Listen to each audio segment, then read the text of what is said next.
even with the support position being incredibly competitive, with how the meta's shaking up, I think Baptiste is rising above to be the one S-tier pick because he synergizes with some of the best and most common strategies in the game. The picks he's weak to are less common, and with the various plays he has available to his kit, Baptiste has the opportunity to carry the game as a support in just about every stage of the fight, and even when things start to get a little hectic and traded out in the mid-fight, which happens more often now thanks to ult charge rates being lower on this patch. We'll cover all that and as well the few times I think you should think about swapping off Baptiste, but first starting off I wanted to get into some cool tips of how to get the most out of the character, and the first one's going to be immortality field usage. Do you love Lamp? I love Lamp. Positioning this thing and telling your teammates they can't die is just straight up team fight winning. Now, of course, there's a few tricks with this. Seen here, if I put my lamp in a hallway, my Widowmaker can step out with all the confidence in the world because the lamp is out of the line of sight of most angles, and Widow will be protected by it. Also want to talk about carefully positioning this in the fight and the timing of it, because that's something that I see a lot of players struggle with. Keep in mind a few things you can do with this. If you place the lamp right on top of your team, where it's easily out in front of the enemy's lines of sight, well, the enemy's just going to shoot it, it's not going to have any value. Whereas, notice here, upon hearing the Genji Blade come in, I toss the lamp off of the Bastion, where it'll still give him its effect, meaning that the Genji would have to do a 180 turn to turn around to slash it. This is really what you want, because there's a lot of things that are going to be diving on your teammates, and you want to place the lamp a little bit off center from that, ideally out of their line of sight entirely, because it's a nightmare to try to engage in at close range and then have the lamp protecting from a spot they weren't looking at. So as you place it down, you really want to think about where your enemies can see and put it down in a spot where it isn't going to be obfuscated from your teammates as well. Remembering, if the line of sight is broken from around a corner, even if it would be in the radius technically, if there's a wall in the way, it won't take effect. So you can't do that. It's got to be out in the open. But still, as long as you follow those rules, I think you'll find a lot of success with this.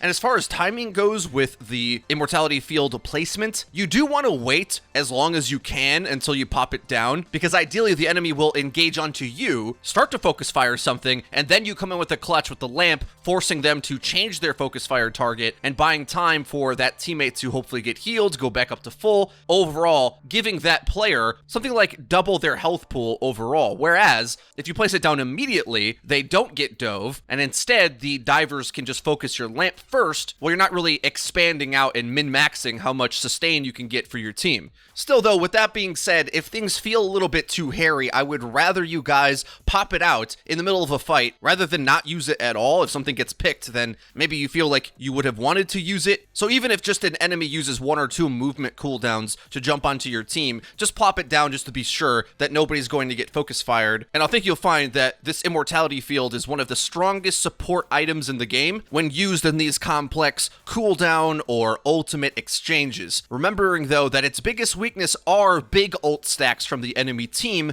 but the way the meta's playing out, this kind of doesn't matter too much. There's going to be multiple team fights in a game, maps are really long, and the huge benefits that Baptiste gives you in the normal mid-fight is likely better than playing some of the other heroes that do have big defensive ultimates that come up less often than Immortality Field does, and can still get outplayed anyway as well. But just keep in mind that things like Nano Blade or an EMP engage, the field looks a lot more flimsy than some of the other offerings, but most of the time you feel like you can take the L there or try to outplay that weakness and leverage your strengths for a bigger percentage of the more relevant mid-fight team fights, which carry a bigger percentage of an overall match in any of the game types, really. The next thing that you want to master is his aim. This is where you're going to see the biggest variance in your Baptiste gameplay.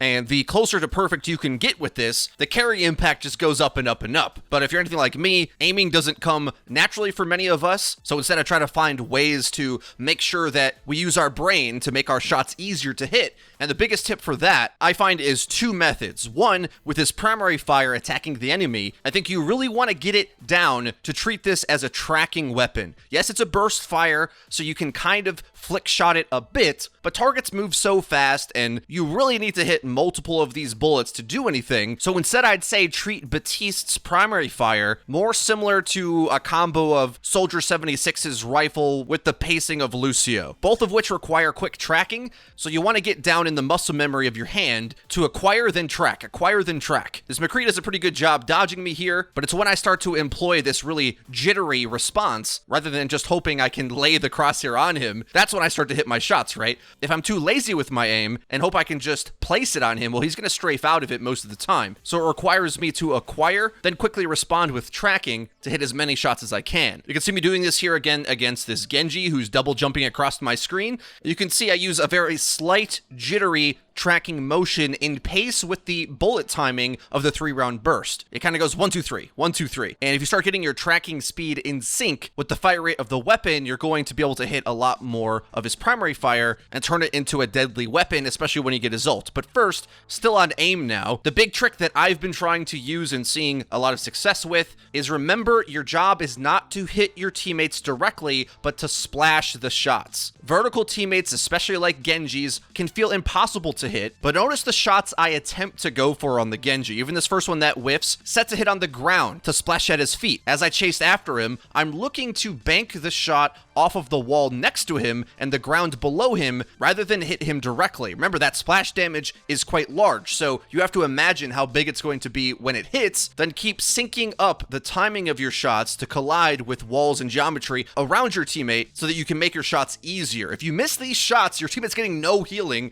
and you'd be better off playing a different hero. But if you can reliably hit these shots in the midst of a chaotic team fight, you're going to feel like you can influence multiple areas of the battlefield at once and manage everything. Onto his next ability, Regenerative Burst. This is his AoE heal. Remember, this is at a 10-meter radius of teammates around you, assuming there is no line of sight being blocked. And so when you start mixing in healing up your tanks or multiple teammates with this ability as well, that you're really going to see your ult charge go up fast. Hit the rest of your shots, then combine with this, it's not uncommon to get your amplification matrix online in the first 40 seconds or so, allowing for some serious snowball potential, because it either can delete enemies in front of you, but use defensively to heal your team, though I would say this is less common or just less required oftentimes, even though it is a play you can make. And I'd say it works best on attack when you can set it up to get a line of sight directly onto the objective, because the enemy's got to go there. Something's got to touch, and it's so much damage amp that even the tankiest characters in the game can just get melted with you or any teammate shooting through it. It's 100% damage amp, and right now what we're seeing is that supports that have very fast charging ultimates are currently the best in my opinion. Both Moira and Baptiste are unique in this way, but I think Amp Matrix is even better than Coalescence. And with the skill ceiling of Baptiste being even higher than Moira's is, a maxed out Baptiste can do even more than a maxed out Moira, assuming of course that you're approaching maxing them out. Now Baptiste's biggest weakness is dive, but dive is so weak in the meta right now that I don't think you're going to often find him to be without a play to make. He's weak to dive and weak synergizing with dive, but there's enough slow play and big cooldown exchanges in the metagame that there's typically always something for him to counter or something for him to support, assuming of course you can hit your shots. But I did want to give some examples of when to consider swapping off Baptiste, and a great example for me is both this pick and this map. Mercy on Anubis A is incredible because you often have teammates that are going to be going up and down on high ground, and simply sitting on high ground yourself isn't incredibly safe. So if you know from playing this map as Ana, Zen, or even Baptiste, at any moment an enemy Widowmaker can grapple shot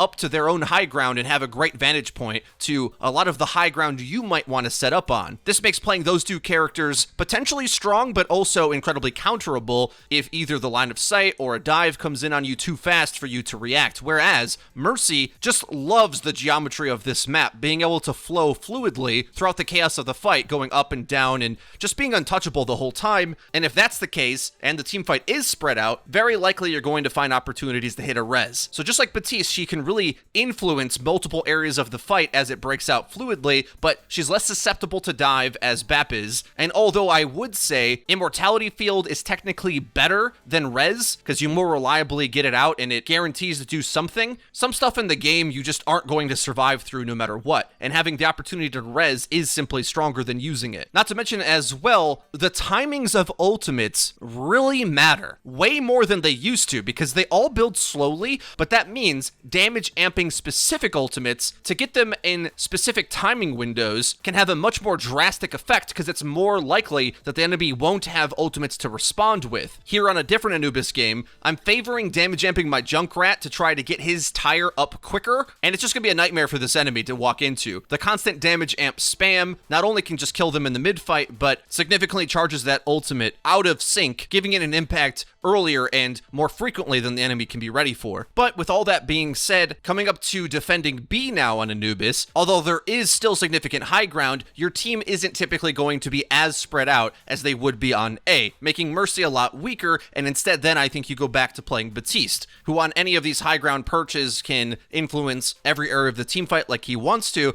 but also Baptiste's stalling capability is among the best in the game, not necessarily for himself, but setting up for his teammates by throwing in a clutch immortality field, which is kind of broken if you think about it. Spawns are supposed to be 10 seconds, but when you die and come back, your abilities immediately refresh, meaning that the 18-second cooldown on immortality field can be shortened by you dying. And the background is a clip of Liam using my immortality field that I sacrificed onto point for, which kept him alive long enough to let the Rhine do significant damage and the rest of our respawns to come through in the clutch, which ended up leading to a full hold here on B. So I'd say anytime that the team fight is going to continue for a bit longer, then Baptiste looks better, but if it's too divey and pick off base, then I think Mercy.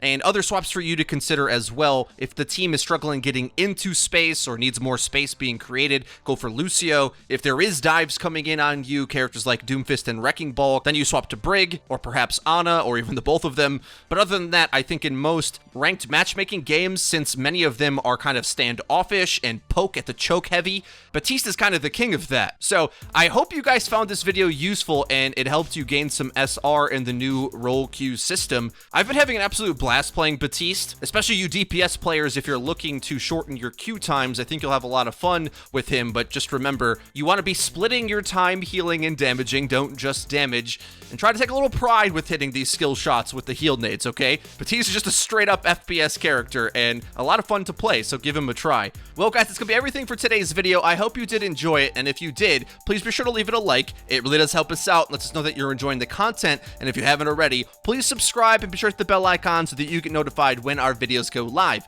Link to the description is our Twitter, where we tweet out news, updates, dank memes, and cool clips. That's been it for me. I've been FREEDO for your Overwatch. We'll see you guys next time.